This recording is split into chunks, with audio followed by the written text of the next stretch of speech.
Yan mga Book Idol, muling nabuhay ang aking YouTube channel. Si Book Idol nga pala. Magluluto ako na yun ng matigas na manok, sotanghon. Ito pakuluan ko pa to. Matigas kasi na-procent. So antay-antay ng konti. Sa karating ko lang ng bahay kasi nag-electrical ako sa kabilang bahay. Nakagit ako ng ilaw sa outlet. Yan, magluto na ako na tigas na manok, sotanghon ko. Sotanghon.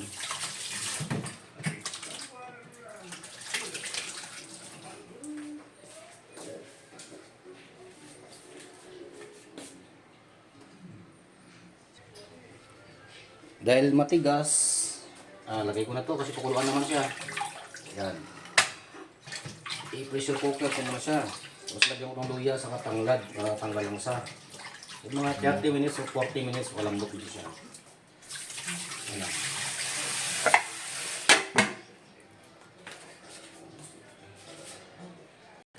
Habang nagpapakulo ko ng manok na matigas, nag-prepare muna ako ng ito, pang sibuyas. Sweetie na paano na ako nagpagbabad. Bali bibili pa akong luya at tanglad sa labas. Okay, sa pagbabalik ko mga idol mamaya. Tubig mo na ito. Ito na. Tanglad, luya. Sweetie. Habang nagluluto ako, magmerinda muna ako kasi hindi pa ako na merinda. Biso gawa. Kapit bahay ko. Ayun, masipon na yung pressure cooker. Lalambot na itong ang manok na matigas. Ito, kunti lang sa tangon ko. Dadami yan mga idol. Ito ko lutuin siya sa pulang galero. May ulam pa dito nito. Pinatang kalabasa may namasag. Nakaka-high blood yan. Pasyo lang mga idol sa mga dati kong followers. Pasubscribe na ulit sa akin ng YouTube channel. Ngayon ko lang ulit nabuksan, Romeo Banyas Vlog. Yun po ang pangalan ng aking YouTube channel. Salamat po. At abangan nyo mamaya pagluto ng aking sotanghon na style Iloilo. Luto ng Iloilo. 2 years din hindi ko nagagamit ng aking YouTube channel kasi na-reformat ang dati kong cellphone. Hindi po alam ang aking password. Ngayon na-detect ko na at nakuha ko ng password ko at nababalik ko ng aking YouTube channel. Yun na mga idol, lumambot na yung pina-pressure cooker ko na manok na matigas. Umpisan tayo magluluto. Sandali lang po.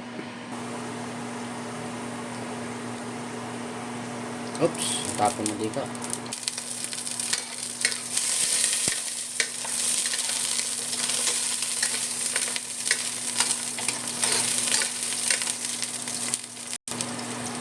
Lagyan natin manok na mataba, may itlog pa kasi kasama. Yan.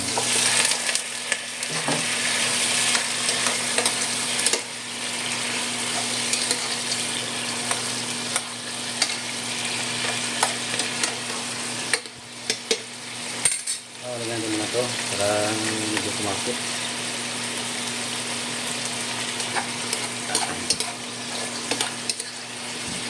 Mikos-mikos lang hanggat sama mag-dark brown siya. Takpan ko pa to mga 3 minutes. Lumasang. Ano naman, lagay na natin yung sweetie, pang pakulay. Masarap talaga to. Yan. Sweetie na yan. Tapos, tuluan mo na yun ng mga 5 minutes para lumambot pa ng gusto. Lagay natin tanglad, sabay natin tanglad para mas lang lumasa. Ayan.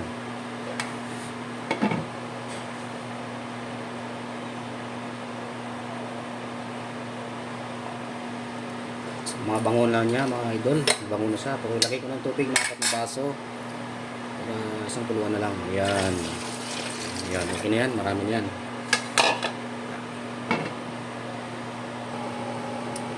Lagay natin itong chicken nor. Ayan.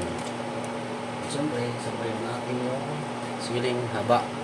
Nasa inyo naman to kung gusto nyo maglagay. Kasi ako umilig sa manghang. Hindi naman ito ganong manghang. Ito yan, lagay ko na. Masabay na.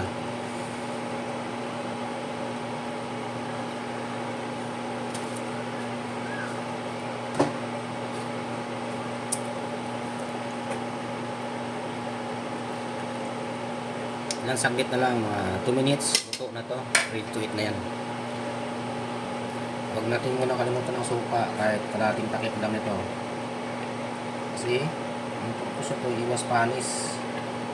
Saka, mas lalong lumasang sarap. Pag nilagyan ng suka, huwag muna itakpan na sarado. Ganito na muna siya. Yan. Yan. So, mga bok idol, luto ng ating sutangon na may aswiti. Kaya na po tayo, kaya na po tayo. Tapos na po. Salamat.